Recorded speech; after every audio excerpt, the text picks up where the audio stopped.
Okay, so sira pa rin dito kasi hindi pa tapos. So ikot uli natin tong isa para yung yellow naman.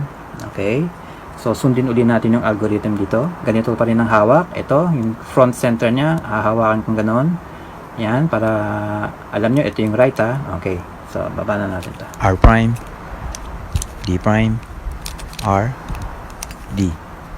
R prime, D prime, R, D. R prime, D prime, R, D. R prime, D prime, R, D. Okay, ayan na, naayos na siya. Kasi naayos na rin itong mga corners niya. Ayan, tapos na siya. Okay? So nabuo na natin ang 3x3x3 axis cube na parang regular 3x3x3 na Rubik's Cube lang.